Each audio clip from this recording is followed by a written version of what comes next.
Hello everybody, I am back with another video, and as you can see by the title, I'm going to be showing you guys everything that I picked up this month, which actually isn't a whole lot of stuff. I really kind of just didn't really get a whole lot of stuff, and most of the stuff that I actually got was from trades from Game Teasy. I've been pretty active on that site. I guess a very informal announcement. I'm really going to kind of start getting out of collecting. I've just noticed that a lot of the stuff on my shelf is really just collecting dust, and a lot of the stuff I own for the very sake and means of being able to say that I own a certain game, and that's really not something that I want to do, and I guess really encourage, because eventually I think you'll realize that, like, what am I doing?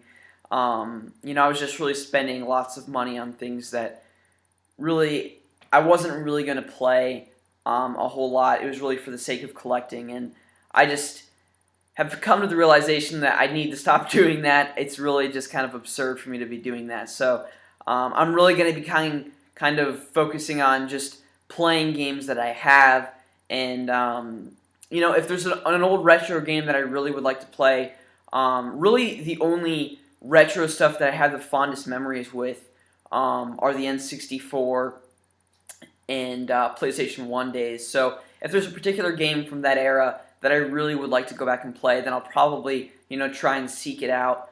And then as far as like the NES and Super Nintendo games go, there's a few titles that if I see in the wild at a flea market or at a garage sale or something, I would definitely pick up. But I'm not just gonna, like, if I go to Goodwill and see like 10 to 15 NES games, I'm not just gonna like pick them up for the sake of picking them up. So just kind of an informal announcement right there. I don't want to go into too much detail. If you have any questions, you can always ask me. But if you are a member on Game Teasy, I am trading away a lot of my retro stuff. So be sure to let me know. Or if you have any particular questions you'd like to trade, just send me a private message and we can maybe work out a trade. So just want to go ahead and get that out there. Alright, so now on to my pickups. I went to Half Price Books earlier this month because actually right next to my Half Price Books is actually a discount theater. We call it the Dollar Theater. And my sister and I went to go see The Secret World of Arrietty, which many of you may know as a Studio Ghibli film that was recently released here in North America. And I really enjoyed the movie. I thought the story was really, I don't know, I just really enjoyed the story. If any of you are familiar with The Borrowers, it was kind of an almost complete take off of that, and I really enjoyed it. There were some really kind of likable characters, although I didn't feel that the movie had the same charm as movies like Ponyo, Spirited Away, or My Neighbor Totoro. While I still did like it, I just still didn't feel it had that same charm, although the last 30 minutes or so really picked up, were really kind of emotionally driven, and really kind of sparked your inner emotions, especially like the last scene in the movie. So if anything, that last 30 minutes really made up for the rest of the movie. The rest of the movie was a little bit slow, but I still really enjoyed it, and it's definitely a movie I'll probably end up picking up on Blu-ray in the future, just because I am very fond of the Studio Ghibli movies, and this one's definitely no exception. Now, while I was at Half Price Books, I did pick up a few things. I picked up some PC games, but unfortunately, I cannot get my MacBook to convert over to Windows or whatever. I know there's like a whole process to do, but there's not enough memory, I don't think, on my MacBook for me to actually do that, which is really kind of frustrating and kind of bums me out, because I picked up Super Meat Boy Ultra Edition, which I've heard very great things about, and I also picked up Braid,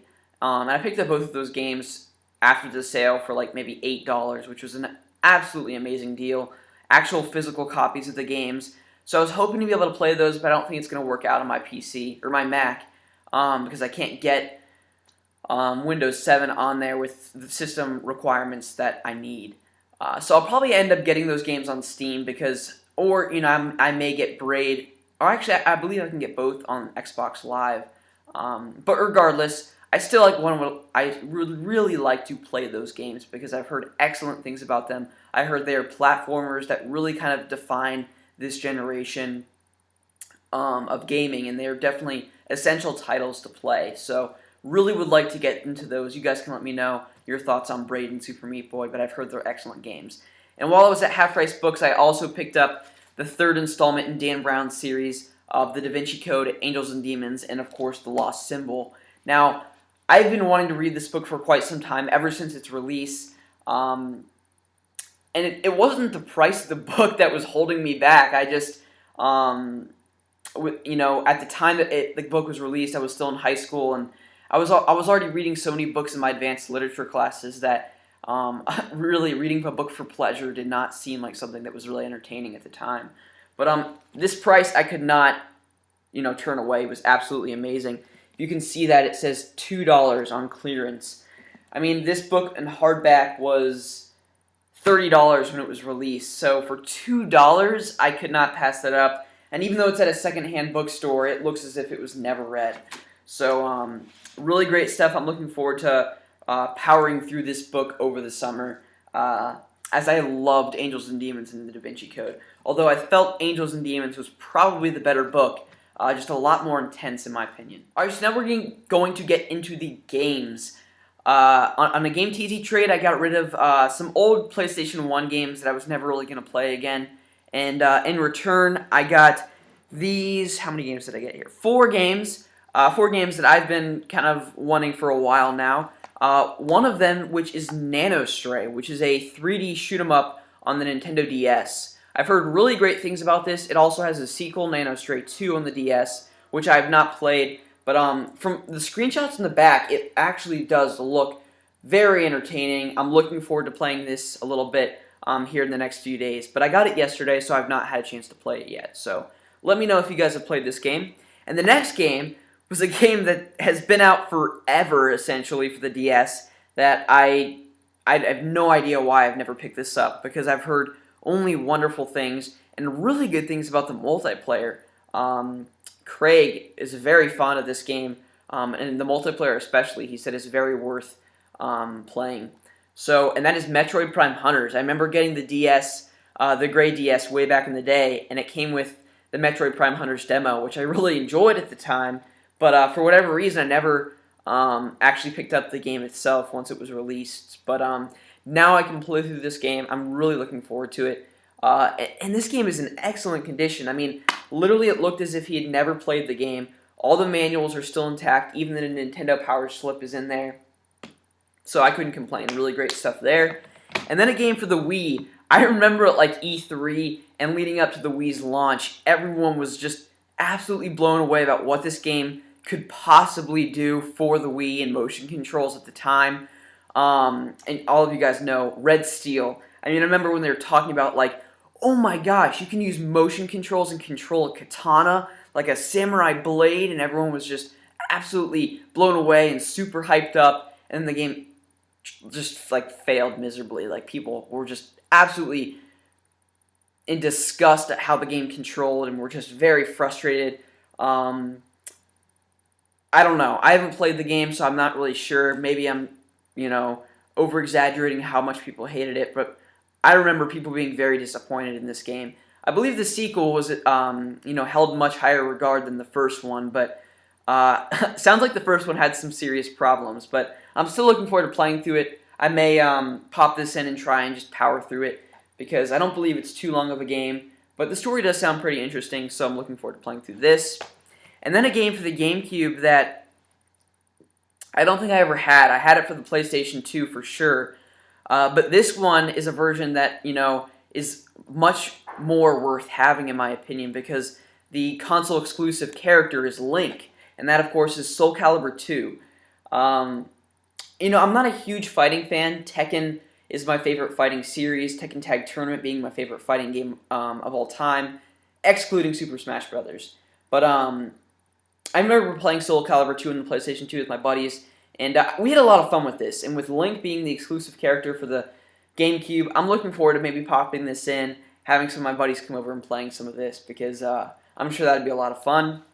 And now another Game TZ trade. I didn't have to get rid of much to get this. For whatever reason, I had the Red Badge of Courage. It was a graphic novel, and someone on Game TZ, for whatever reason, wanted that. And he contacted me, and he knew that I wanted this game based on the things that I had on my wanted list. And he offered this trade, and I said sure. and that is Dragon Ball Z Budokai for the PlayStation 2. This is in perfect condition, black label, and what was really cool is that it came with this poster. I'm not sure if all the Budokai games for the PlayStation 2 were supposed to come with this, because I have Budokai 3 and it did not come with a poster, but it looks like you see Goku is in his Super Saiyan form, but it looks like there's like another piece of the poster that's supposed to be here. This is all unfolded. There's not another piece that I'm not unfolding here. So I'm kind of thinking that, maybe Budokai 2 was supposed to have the other half of Goku. Maybe I'm crazy. I don't know. But still, really cool poster there. On the back here, you have all the playable characters. I'm not sure if that's all of them, but I believe it is for this particular game. So that's really cool. I was very impressed with that poster. And for only giving up an old graphic novel that I had that I was never going to read again, I can't complain. And really nice manual here. That's something that I really don't like about this generation is the manuals that are just completely just tossed in there, and they're like one scrap of paper. But this is in color and everything, and of course, Akira Toriyama, I'm kind of obsessed with his artwork, so it's cool to have that. Alright, now moving right along here, we have Lord of the Rings: The War in the North. You guys saw my collector's edition unboxing for the game, but I'm really, really enjoying my time with this game. Very upset how poorly this game was reviewed, because it is an excellent action RPG. Not that it brings anything new to the table, which I wasn't really expecting it to anyways, but it definitely sets itself, up for success because it puts you in that Lord of the Rings universe, and the story coincides with the stories of the movies, although it's kind of like on its own little piece. But you do get to interact with the Fellowship and everything, and you get to experience everything that goes on outside of what happened in the movies. So I just love it. It's so awesome. I'll probably go into more depth with my thoughts in a later episode of games I've been playing recently, so look forward to that. But this game is definitely worth a playthrough. And for the asking price these days, you guys, you honestly cannot overlook this any longer. I mean, for like $15, you can get a brand new copy of this game on Amazon. So please go out and just get a copy. You'll enjoy it if you enjoy action RPGs. And if you like Lord of the Rings at all, then you definitely deserve or owe it to yourself to pick up this game. Now the final game here was a game that I never thought I'd really own because the price was going up pretty rapidly over the past few months for whatever reason. But for also whatever reason, the price randomly dropped, and on Newegg it dropped tremendously to $15.99 brand new. So I didn't want to take any chances. I wanted to snag a copy as soon as I could, because even if I didn't play it for like another year, I wanted to make sure I secured my copy, because who knows, 6 months down the line if this game is going to, shoot up in price again to like 60, 70 bucks. So that is Tales of Vesperia. And now many people hold this game saying it is the greatest console RPG this generation, the greatest JRPG on the Xbox 360, which there are some nice competitors, Lost Odyssey being one.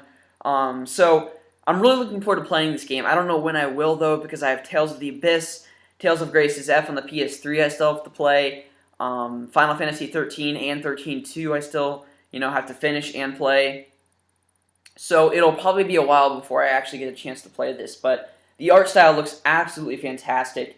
And I've heard the battle system is just really, really awesome. So I'm looking forward to playing it. When I'll play it kind of remains unknown at this moment. So, but definitely look forward to hearing my thoughts in a later video. I'm sure I'll at least pop it in to get some impressions on how I like the game. Alright, now I picked up one other thing this month, and that is for the sole purpose of being on a podcast. Yes, I have been invited to be a guest on a podcast that is the Press Start podcast, which has become one of my favorites over the past few months, with Nostalgic Dan 1, Quick Freeze 4, and Mr. Techno Squeak. 3 really cool guys, all with very varied interests in games. Excuse me.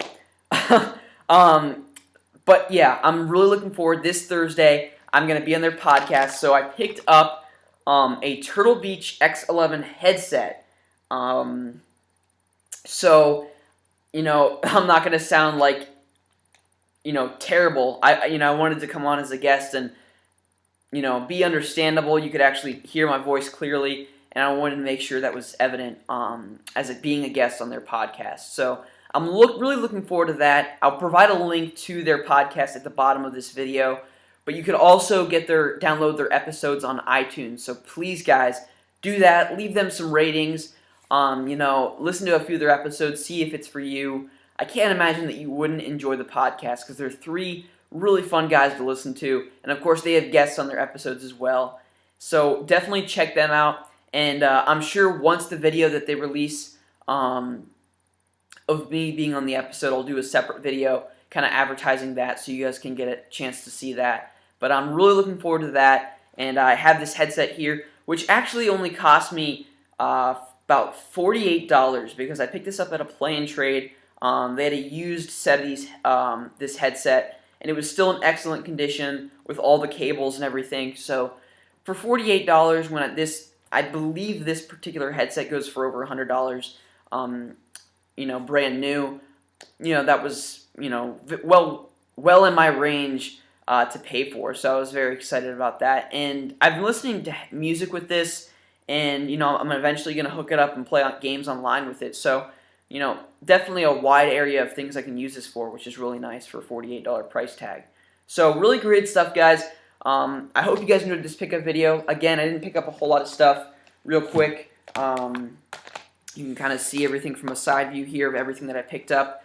It's not a whole lot. Like I said, I'm going to really dumb down the amount of things that I'm purchasing, especially stuff from the retro era days, just because there's really no need for me to really pick it up.